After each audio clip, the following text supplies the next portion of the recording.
చెప్పే topic GCC. So rural farm credit సంబంధించిన సబ్జెక్ట్లోని నెక్స్ట్ టాపిక్ ఏంటంటే GCC. So GCC means general credit card. So దీని యొక్క మెయిన్ యూజ్ ఏంటంటే, సో ఓవరాల్గా ఇప్పుడు ఏదైనా మన బ్యాంకింగ్ సెక్టర్స్లోకి మనం ఎంటర్ అవుతాం అంటే ఏంటి, ఒక అకౌంట్ హోల్డర్ కింద ఒక కస్టమర్ కింద మనం ఆ బ్యాంకింగ్లోని మనం ఎంటర్ అయితే మనకి ఏం చేస్తారు, సో బ్యాంకింగ్ యొక్క ఫెసిలిటీస్ అన్నీ కూడా ఫుల్ ఫ్లెడ్జ్డ్గా యూజ్ చేసే విధంగా వాళ్ళు ఏదో ఒక స్కీమ్స్ అనేది ఇంప్లిమెంట్ చేస్తూ ఉంటారు. సేమ్ యాస్టీస్ ఇది కూడా అంతేనండి. ఇప్పుడు జనరల్ క్రెడిట్ కార్డ్ అనేది ఏంటంటే one type of instrument. So credit scheme సంబంధించిన అంటే వన్ టైప్ ఆఫ్ అంటే ఒక పరికరం కింద ఈ జనరల్ క్రెడిట్ కార్డ్ అనేది మనకి ఒక క్రెడిట్ పర్పస్ కింద ఒక ఇన్స్ట్రుమెంట్ కింద యూజ్ అవుతుంది. సో మెయిన్లీ ఏం యూజ్ అవుతుందంటే అసలు ఏంటి దీనివల్ల యూజ్ ఏంటి, దీనివల్ల పర్పస్ ఏంటంటే ఎక్కువగా క్రెడిట్ ఫెసిలిటీస్ అనేది ప్రొవైడ్ చేయడం కోసం ఈ జీసీసీ కార్డ్ అనేది ఇంట్రడ్యూస్ చేయడం జరిగిందండి గవర్నమెంట్. సో మెయిన్లీ దీని యొక్క మెయిన్ ఆబ్జెక్టివ్ అనేది చూసుకుంటే మెయిన్లీ ఇండివిజువల్స్గా అంటే క్రెడిట్ని ఇంక్రీజ్ చేసేలాగా అంటే increase flow of credit. So mainly credit అన్న పార్ట్ని ఇంక్రీజ్ చేసేయడానికి మెయిన్ ఆబ్జెక్టివ్ కింద ఈ జీసీసీ కార్డ్ అనేది గవర్నమెంట్ ఇంట్రడ్యూస్ చేయడం జరిగింది. సో మెయిన్ ఆబ్జెక్టివ్ ఏంటంటే flow of increase flow of credit. So mainly ఏ దానికి అంటే ఏ సెక్టార్స్ని బేస్ చేసుకొని ఈ క్రెడిట్ అన్నదాన్ని ఇంక్రీజ్ చేస్తుంది అంటే mainly non farm sector. So non farm sector means అగ్రికల్చర్తోనే రిలేటెడ్గా లేని సెక్టార్స్ అన్నీ కూడా నాన్ ఫార్మ్ సెక్టార్స్లోకి వెళ్తుందండి. అంటే నాన్ ఫార్మ్ సెక్టార్స్కి వచ్చేసరికి ఏమని చెప్పుకోవచ్చు అంటే మనం ఇండస్ట్రీస్ అని చెప్పుకోవచ్చు, స్మాల్ ఇండస్ట్రీస్ అని చెప్పుకోవచ్చు, నెక్స్ట్ స్మాల్ బిజినెసెస్ అని చెప్పుకోవచ్చు. అంటే ఓవరాల్గా రూరల్ ఏరియాస్కి సంబంధించింది ఏవైతే ఉన్నాయో నాన్ ఫార్మ్ సెక్టార్స్ ఏవైతే ఉన్నాయో ఆ సెక్టార్స్ని డెవలప్ చేయడం కోసం మినిమం క్రెడిట్ ఫెసిలిటీస్ అనేది ప్రొవైడ్ చేయడం కోసం ఈ టైప్ ఆఫ్ కార్డ్ని ఇష్యూ చేయడం జరిగిందండి జీసీసీ కార్డ్ అనేది. సో ఈ జీసీసీ కార్డ్ అనేది ఎవరికి మెయిన్ యూజబిలిటీ అంటే నాన్ ఫార్మ్ సెక్టార్స్కి మాత్రం ఇది యూజబుల్గా ఉంటుందండి.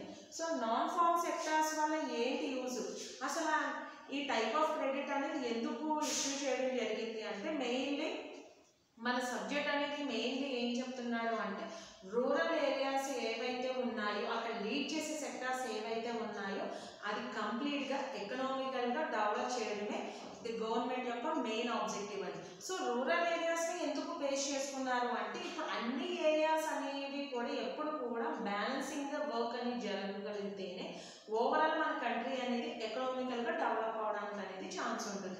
బట్ అలా కాకుండా కొన్ని ఏరియాస్ అనేది డెవలప్ అవుతూ సో కొన్ని ఏరియాస్ అనేది డెవలప్ అవ్వట్లేదు. సో డెవలప్ అవ్వలేని ఏరియాస్ని బేస్ చేసుకుంటే అక్కడ మెయిన్ రీజన్ ఏంటంటే మినిమం ఫెసిలిటీస్ అనేది అవైలబిలిటీ లేకపోవడం.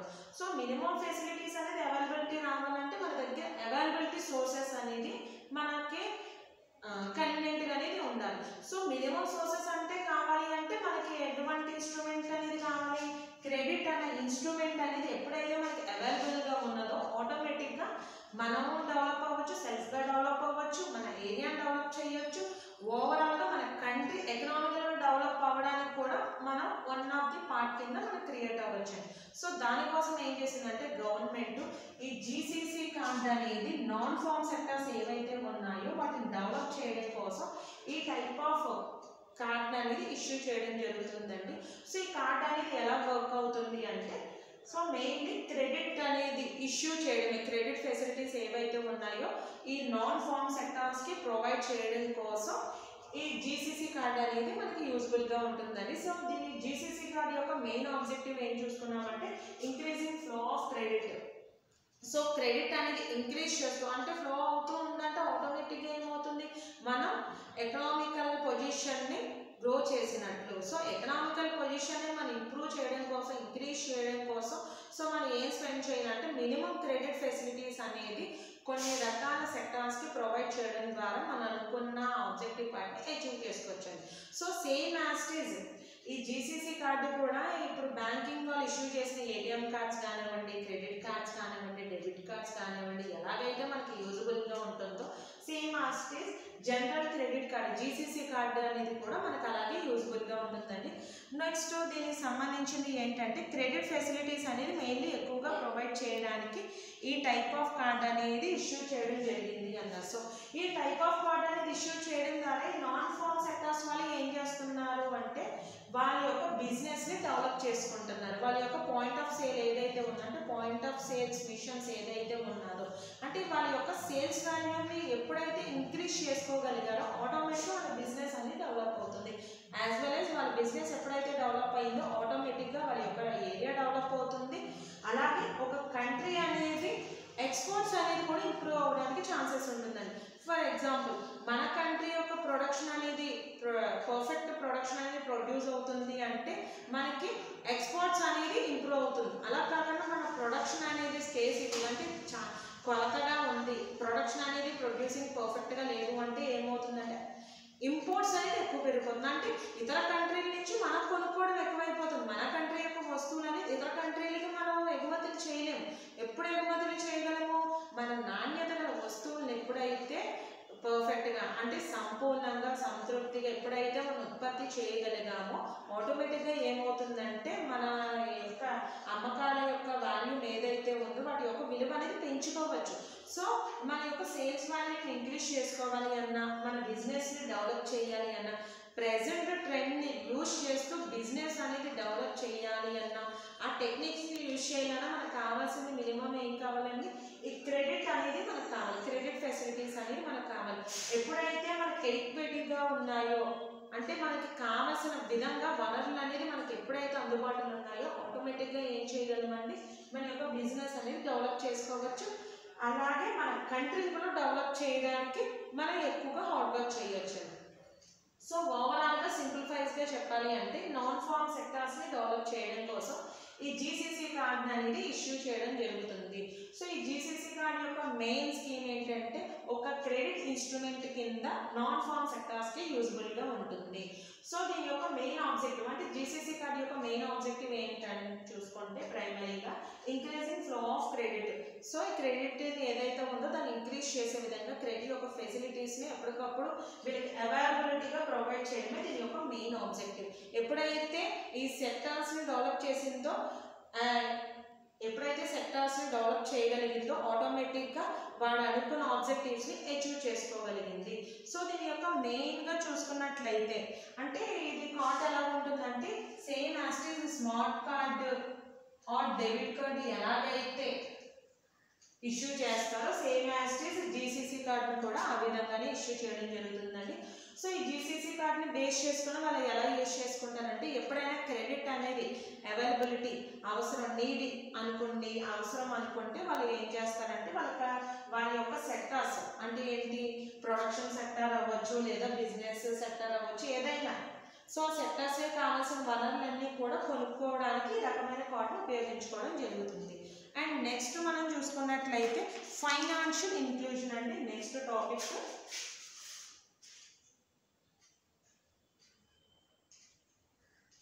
Financial inclusion.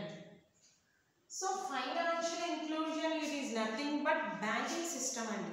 సో మెయిన్లీ ఏం చెప్తున్నానంటే అంటే బ్యాంకింగ్ సిస్టమ్ అనేది ఎలా వర్క్ అవుతుంది, సో దానివల్ల ఏంటి సొసైటీకి యూజ్, దానివల్ల పీపుల్స్కి ఏంటి యూజ్, హ్యూమన్ బీయింగ్స్ అనేవాళ్ళు హ్యూమన్ పర్సన్స్ అనేవాళ్ళు ఎలా డెవలప్ అవుతున్నారు, అసలు మెయిన్లీ సో బ్యాంకింగ్ అనేది సొసైటీలో ఎలా వర్క్ అవుతుంది దీనికి సంబంధించినంతా కూడా ఫైనాన్షియల్ ఇంక్లూజన్లోని మనం డీటెయిల్గా ఎక్స్ప్లెయిన్ చేయడం జరుగుతుందండి. సో మెయిన్లీ ఏం చెప్తున్నాడు process adapted from prompting banking services in all the regions.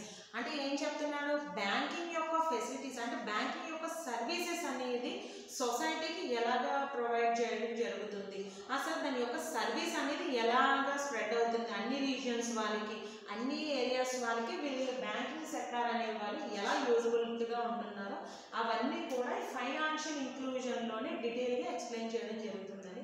So mainly ఏం చెప్తున్నాడు అంటే బ్యాంకింగ్ యొక్క హ్యాబిట్స్ని డెవలప్ చేసుకోవడం కోసం. సో బ్యాంకింగ్ యొక్క హ్యాబిట్స్ అంటే ఏమంటాము కామన్గానే పీపుల్స్ దగ్గర నుంచి డిపాజిట్స్ని యాక్సెప్ట్ చేయడం, తర్వాత వాళ్ళకి కావాల్సిన అంటే వాళ్ళకి ఏమన్నా ఇన్వెస్ట్మెంట్ పర్పస్లో కానీ ఏమైనా లోన్స్ పర్పస్లో కానీ వాళ్ళకి ప్రొవైడ్ చేయడం, ఇవన్నీ కూడా బ్యాంకింగ్ యొక్క హ్యాబిట్స్. సో బ్యాంకింగ్ యొక్క హ్యాబిట్స్ అనేది సొసైటీకి అనేది మనం స్ప్రెడ్ చేయాలంటే ఫస్ట్ ఆఫ్ ఆల్ మనం ఏం చేయాలంటే బ్యాంకింగ్ సెక్టార్ సంబంధించినవన్నీ కూడా వాళ్ళు ఇంట్రడ్యూస్ చేసుకోవాలి. సో ఎలా ఇంట్రడ్యూస్ చేసుకోవాలి, వాళ్ళ బిజినెస్ గురించి డెవలప్ చేసుకోవాలి అనుకుంటే ఫస్ట్ ఆఫ్ ఆల్ వాళ్ళ ఇంట్రడక్షన్ అనేది ఇచ్చుకోవాలి. అంటే పలానా చోట బ్యాంకింగ్ అనేది వర్కింగ్ అనేది జరుగుతుంది, ఓకే వర్కింగ్ అనేది ఎలా జరుగుతుంది, సొసైటీలో ఎలాంటి ఫెసిలిటీస్ కానీ ఎలాంటి సర్వీసెస్ కానీ మేము ప్రొవైడ్ చేస్తున్నాం, ఇవన్నీ ఎప్పుడైతే వాడు ఇంట్రడ్యూస్ చేసుకోగలిగాడో ఆటోమేటిక్గా కొంతవరకు మనం పీపుల్స్ని కవర్ చేసినట్టండి. సో పీపుల్ ఎలా కవర్ చేసుకుంటున్నాడు, వాడు ఇచ్చిన ఇన్ఫర్మేషన్ అనేది వాళ్ళ వరకు పాస్ అయిందా లేదని మనం ఎప్పుడు ఫైండ్ అవుట్ చేసుకోగలమంటే మనం పీపుల్స్ దగ్గర నుంచి డిపాజిట్స్ అనేది మనం యాక్సెప్ట్ చేసుకున్నాం. అంటే వాళ్ళ యొక్క మనీ అనేది మనం రిసీవ్ చేసుకున్నప్పుడు మన ఇచ్చిన ఇన్ఫర్మేషన్ అనేది వాళ్ళు అట్రాక్ట్ అయ్యారు, మన ఇన్ఫర్మేషన్ వాళ్ళ దగ్గర పాస్ అయ్యింది అని అర్థమండి. సో అలా కాకుండా డిపాజిట్స్ అనేది మనం యాక్సెప్ట్ చేసుకోలేకపోయామంటే మన యొక్క బిజినెస్ సెక్టర్ అంటే బ్యాంకింగ్ సెక్టర్ అనేది పర్ఫెక్ట్గా ఇంప్లిమెంటేషన్ అనేది జరగలేదు అని అర్థం. సో మెయిన్లీ ఒక పర్సన్ అనేది కూడా దేనికి మెయిన్లీ అట్రాక్ట్ అవుతాడండి, ఎక్కువగా మినిమం అంటే ఏంటి, ఎక్కువగా ప్రజెంట్ సిచ్యువేషన్ తగ్గట్టు మినిమం సర్వీసెస్ అనేది అక్కడ ప్రొవైడ్ అవుతుందా లేదా. ఫర్ ఎగ్జాంపుల్ ఇప్పుడు ప్రజెంట్ సిచ్యువేషన్ చూసుకుంటే మనం బయటికి అడుగు పెట్టలేని సిచ్యువేషన్. సో అలాంటి సిచ్యువేషన్స్లోని ఈ బ్యాంకింగ్ సెక్టార్ అనేది మనకి యూజ్ఫుల్గా ఉందనుకోండి, ఖచ్చితంగా మనం ఎడిక్ట్ అయిపోతాం. అంటే ఏంటి, ఫర్ ఎగ్జాంపుల్ ఏదన్నా ఎలక్ట్రికల్ బిల్ అని పే చేయాలనుకోండి, సో మనం వెళ్ళాలి ఎలక్ట్రికల్ సిటీ దగ్గరికి, అక్కడికి వెళ్ళాలి సో బిల్ పే చేయడానికి. సో ఆ ఎలక్ట్రికల్ దానికి వెళ్ళలేని సిచ్యువేషన్ ఉన్నప్పుడు మనం ఈ బ్యాంకింగ్ అనేది ఎలా యూజ్ అవుతుంది అంటే త్రూ ఆన్లైన్ సిస్టమ్ ద్వారా. అంటే ఏంటి, టెక్నాలజీని యూజ్ చేసి ఏం చేస్తున్నాం, మనం ఉన్న చోట నుంచి మన బిల్ అనేది ఇక్కడ ట్రాన్స్ఫర్ అయిపోతుంది. అంటే మనం ఎంతైతే పేమెంట్ చేయాలనుకుంటున్నామో మనం ఉన్న చోట నుంచి మనం ట్రాన్స్ఫర్ చేసుకునే విధంగా బ్యాంకింగ్ అనేది మనకి యూజ్ అవుతుంది. ఫస్ట్ ఆఫ్ ఆల్ అది ఒక హ్యాబిట్ అనుకోండి.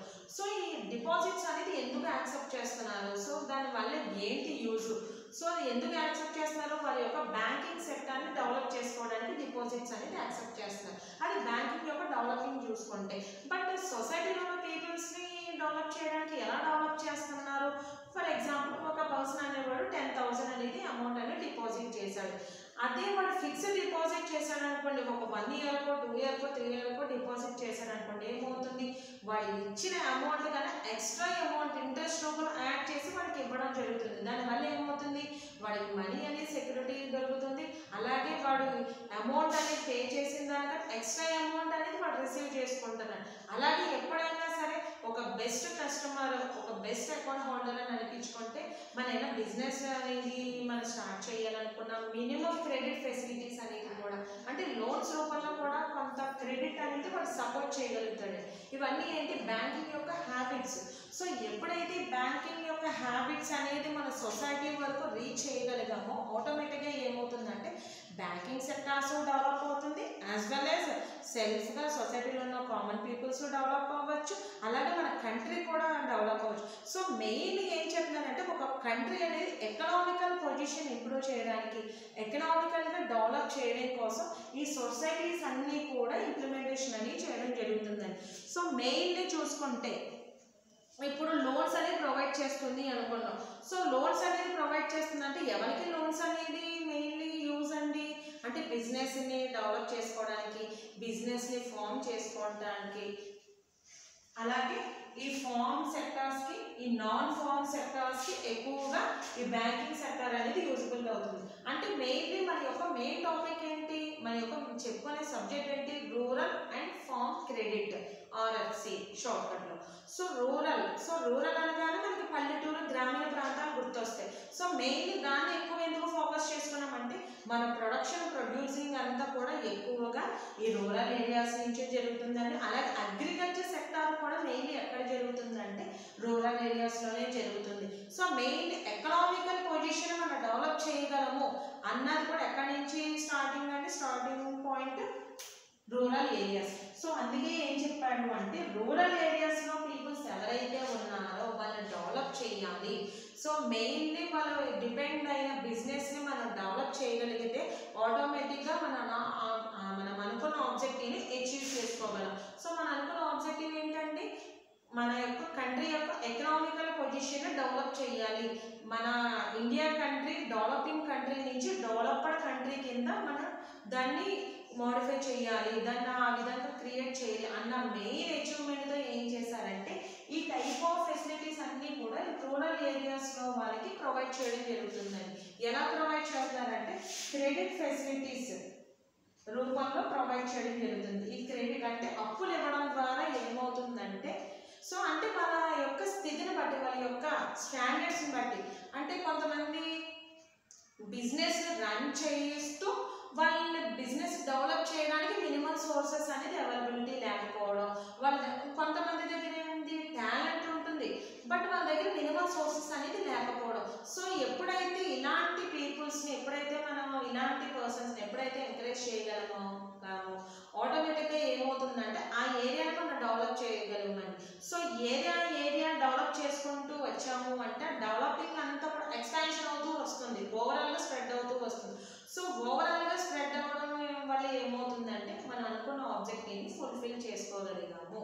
సో మెయిన్లీ అదే చెప్తున్నానండి. ఫైనాన్షియల్ ఇంక్లూజన్ యొక్క కొన్ని హ్యాబిట్స్ కూడా చెప్తాడు. దాని యొక్క హ్యాబిట్స్ ఏంటంటే సర్వీసెస్ అనేది ప్రొవైడ్ చేస్తుందంటే, ఏ రూపంలో సర్వీసెస్ అనేది ప్రొవైడ్ చేస్తుందంటే సేవింగ్ అకౌంట్స్ అనేది ప్రొవైడ్ చేస్తుంది. అంటే ఏంటి, మనం మనీని దాచుకోవడానికి ఒక ఛాన్స్ అనేది ఇస్తుందంట. అంటే మనీ ఎందుకు దాచుకుంటున్నాం మనం, మన దగ్గర అనేది సెక్యూరిటీ లేదు అన్నప్పుడు ఏం చేస్తున్నాం, ఒక చోట తీసుకెళ్ళి మనం దాచుకుంటున్నాం. సో వాళ్ళు ఏం చేస్తున్నారు, మన మనీకి సెక్యూరిటీ ఇస్తున్నారు. అలాగే మన దగ్గర అయినా వాల్యుబుల్ ఐటమ్స్ అంటే ఏంటి, గోల్డ్ కానీ, సిల్వర్ కానీ, డైమండ్స్ కానీ, బాండ్ పేపర్స్ కానీ, ప్రాపర్టీ డాక్యుమెంట్స్, ఇవన్నీ కూడా మనకి వాల్యుబుల్. సో వాల్యుబుల్ ఐటమ్స్ అన్నీ కూడా మన ఇల్లు అనేది మనకు ఒక సేఫ్టీ కాదు. సో సేఫ్టీనెస్ ఎవరు ఇస్తున్నారంటే బ్యాంకింగ్ అనేది ఇవ్వడం జరుగుతుంది. సో బ్యాంకింగ్ అనేది ఇస్తుంది. సో అదొక సర్వీస్ అనేది ప్రొవైడ్ చేస్తుంది. ఓకే, ఇప్పుడు అమౌంట్ అనేది బ్యాంకులో డిపాజిట్ చేయాలి అన్నాం. సో అమౌంట్ అనేది డిపాజిట్ చేయడం మనం బ్యాంకు ద్వారా వెళ్ళని అవసరం లేదండి, బ్యాంకుకు వెళ్ళి డిపాజిట్ చేయని అవసరం లేదు. టెక్నాలజీని యూజ్ చేసి మనం ఒక ఏటీఎం సెంటర్స్ అనేది ఫామ్ చేస్తున్నారు బ్యాంకింగ్ వాళ్ళు, బ్యాంకింగ్ సెక్టర్స్, గవర్నమెంట్ వాళ్ళు ఈ విధంగా ఏటీఎం సెంటర్స్ అనేది ఫామ్ చేయడం ద్వారా ఏం జరుగుతుందంటే బ్యాంకుకు వెళ్ళి అమౌంట్ అనేది మనం దాచుకోకర్ లేకుండానే ఆ ఏటీఎం సెంటర్ మిషన్ ద్వారా ఏం చేస్తున్నామంటే మన అమౌంట్ అనేది మనం డిపాజిట్ చేసుకుంటాం. అలాగే మనకి ఎప్పుడైనా సరే మనకి అమౌంట్ అనేది అవసరం అయితే ఆ మిషన్ ద్వారానే మనకు కావాల్సిన అమౌంట్ని కూడా మనం డ్రా చేసుకుంటాం. అలాంటి ఫెసిలిటీస్ అనేది ప్రొవైడ్ చేస్తుంది. అంటే అమౌంట్ అనేది మనం అందులో దాచుకోవడానికి, తీసుకోవడానికి వాళ్ళు ఏం చేస్తారంటే ఒక ఏటీఎం కార్డ్ లాంటిది, ఒక డెబిట్ కార్డ్ లాంటిది వాళ్ళు మనకి ప్రొవైడ్ చేయడం జరుగుతుందండి. ఈ విధంగా అమౌంట్ అనేది తీసుకున్న అమౌంట్ అనేది దాచుకుంటున్నాం. ఓకే, ఫర్ ఎగ్జాంపుల్ మనకి ఎప్పుడన్నా డబ్బులు అనేది అవసరం బట్ మన అకౌంట్లో అంత అమౌంట్ అనేది అవైలబిలిటీ లేదు.